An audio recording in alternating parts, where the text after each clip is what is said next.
खजाने जो इतिहास में कहीं गुम हो गए। सोना हमेशा से पूरी दुनिया को सम्मोहित करता रहा है। इतिहास में सोना तमाम लड़ाइयों और बुराइयों की जड़ रहा है। सोने के चलते इस दुनिया में तमाम लूटमार, युद्ध और लालची प्रवृत्तियों ने जन्म लिया है। इतिहास में कई राजाओं से लेकर अपराधियों की नजर अकूत सोने का खजाना इकट्ठा करने पर रही है और उनमें से बहुत से लोगों ने अपार सोना इकट्ठा भी किया और लोगों की नजरों से दूर रखने के लिए तमाम उपाय भी किए। इसलिए बहुत से खजाने अब भी पूरी दुनिया में छिपे बताए जाते हैं और यही खजाने हमेशा से ही रहस्य, रोमांच और चर्चा का विषय रहे हैं। हेलो दोस्तों, हमारे चैनल फैक्ट प्लैनेट में आपका स्वागत है। ऐसे ही कुछ खजानों के बारे में जिनके बारे में चर्चाएं तो बहुत हैं लेकिन वो मिले कभी नहीं, जानते हैं दुनिया के 7 रोमांचक खजानों के बारे में। तो आगे बढ़ने से पहले आपसे गुजारिश है कि आप इस वीडियो के लास्ट तक मेरे साथ बने रहें। तो चलिए शुरू करते हैं।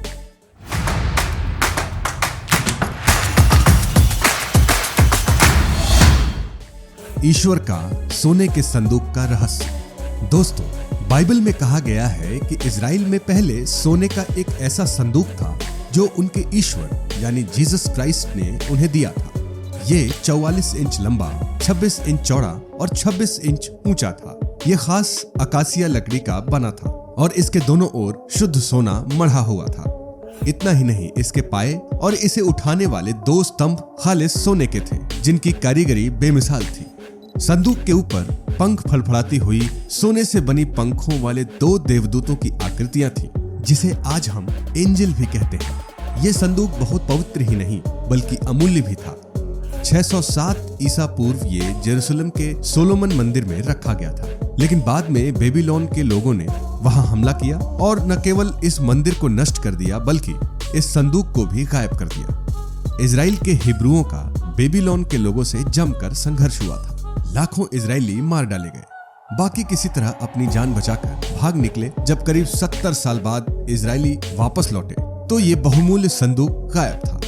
अब वो संदूक बेबीलोन के लोग ले गए या किसी ने छिपा दिया या इस संदूक का क्या हुआ ये कोई नहीं जानता। कुछ लोगों का मानना है कि हिब्रुओं ने इसे बेबीलोन के लोगों से बचाने के लिए उस समय मिस्र के करीब नेबो पहाड़ की एक गुफा में छिपा दिया था। जब वो लौटे तो ये संदूक नहीं मिला। रूस के जार एम्बर रूम। दोस्तों, रूस के जार ने तोहफे में एम्बर रूम दिया था जो पूरी तरह सोने का बना हुआ था, जिसकी कारीगरी लाजवाब थी और उसके पैनल असाधारण तौर पर दर्शनीय थे। इसके साथ उसमें सोने, चांदी और हीरे के झूमर लटके हुए थे। ये 11 फुट का हॉल लकड़ी, सोने की चादर और महंगे कांच से बनाया गया था, जिसमें कीमती रत्न जड़े हुए थे। इसे प्रूशिया के राजा फ्रेडरिक प्रथम ने बनवाया था, लेकिन इन्होंने इसे रूस के जार पीटर को 1716 में तोहफे में दे दिया। आज अगर ये एम्बर रूम होता तो इसकी कीमत खरबों में होती। जब एडोल्फ की नाजी सेना ने रूस पर हमला किया तो एम्बर रूम के केयरटेकर नर्वस हो गए। नाजियों ने इस पर कब्जा कर लिया और इसे कोनिसबर्ग के किले में रखा, लेकिन वहां से ये ऐसा गायब हुआ कि कभी नहीं दिखा। बाद में ऐसा ही एम्बर रूम रूस के कैथरीन पैलेस में फिर से बनाने की कोशिश भी की गई। समुद्री लुटेरे ब्लैकबर्ड का खजाना। दोस्तों, 18वीं शताब्दी में एक बहुत बदनाम समुद्री लुटेरा हुआ करता था जिसका नाम था ब्लैकबर्ड। वो था तो स्पेन का, पर उसने मेक्सिको और दक्षिण अमेरिका को अपना इलाका बनाकर रखा था। उसने कई जगहों पर भी लूट की और कई जहाजों को भी लूटा। उस समय लोग उसका नाम सुनते ही कांप जाते थे। फिर आखिरकार ब्रिटिश सेना के साथ एक भिड़ंत में वो मारा गया और उसका जहाज, जिसका नाम क्वीन एन था, डूब गया और उसके साथ ही डूबा उसका लूटा हुआ खजाना जो जहाज पर था। फिर साल 1999 के आसपास उसके खजाने के लिए नॉर्थ कैरोलिना में उसके जहाज को समुद्र के अंदर से खोज निकाला गया, लेकिन उसमें कुछ नहीं था। माना जाता है कि उसने अपना खजाना कई जगहों पर छिपाया। ये जगहें कैरिबियन द्वीप, वर्जीनिया खाड़ी और कैमन आइलैंड हो सकते हैं, लेकिन किसी को आज तक उसका खजाना नहीं मिला। समुद्री डाकू गैस्पर का खजाना। दोस्तों, इसी तरह एक और बदनाम समुद्री लुटेरा था जोस गैस्पर, जिसे लोग गैस्प्रिला के नाम से भी जानते थे। उसकी क्रूरता के किस्से उस समय दूर दूर तक फैले थे।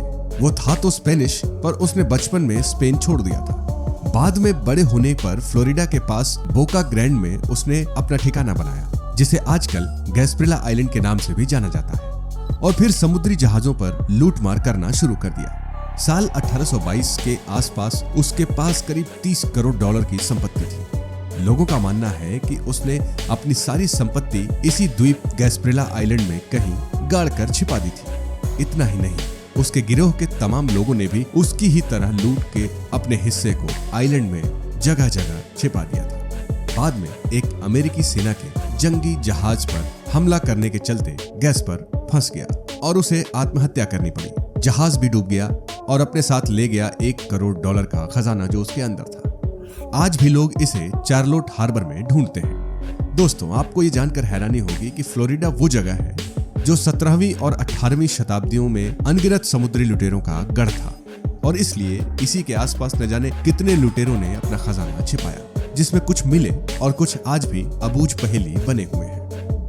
पेरू का खजाना जो कभी नहीं मिला। दोस्तों, साल 1820 के आसपास पेरू में विद्रोह की स्थितियां बनी थी, तो बचाव के लिए पेरू की राजधानी लीमा के रॉयल रिप्रेजेंटेटिव यानी राज प्रतिनिधि ने शहर के सारे बेशकीमती वस्तुओं को और खजानों को मेक्सिको भेजने का फैसला किया। ये बेशकीमती सामान इतने ज्यादा थे कि उन्हें 11 जहाजों में भरा गया और मेक्सिको जाने की जिम्मेदारी सौंपी गई विलियम थॉमसन को। पर जिस कैप्टन विलियम थॉमसन नाम के शख्स को इस पूरे अभियान का कमांडर बनाया गया, उसके बारे में शायद लीमा का राज प्रतिनिधि ज्यादा जानता नहीं था। थॉमसन न केवल एक लुटेरा था बल्कि उतना ही निर्दयी भी था। आप उसकी क्रूरता का अंदाजा इस बात से लगा सकते हैं कि जैसे ही इन 11 जहाजों का काफिला बीच रास्ते में पहुंचा तो थॉमसन के आदमियों ने लूटमार और कत्लेआम शुरू कर दिया। इसके बाद वो बेशकीमती खजाने से भरे जहाजों को हिंद महासागर में स्थित कोकोस आइलैंड ले गए। वहां उसके आदमियों ने जमीन खोदकर इन्हें छिपा दिया। बाद में थॉमसन और उसके गिरोह को पकड़ लिया गया और उन्हें फांसी पर लटकाया गया। केवल थॉमसन को इस शर्त पर फांसी नहीं दी गई कि वो पेरू की सेना को छिपाए खजाने तक ले जाएगा, और उसने किया भी वैसा ही। थॉमसन सेना को कोकोस द्वीप तक ले गया, लेकिन उसके बाद जंगलों में पहुंचते ही वो गायब हो गया। फिर ना तो वो मिला और ना ही वो खजाना। तब से यहाँ सैकड़ों खोज अभियान चल चुके हैं, पर खजाना कभी किसी के हाथ नहीं लगा।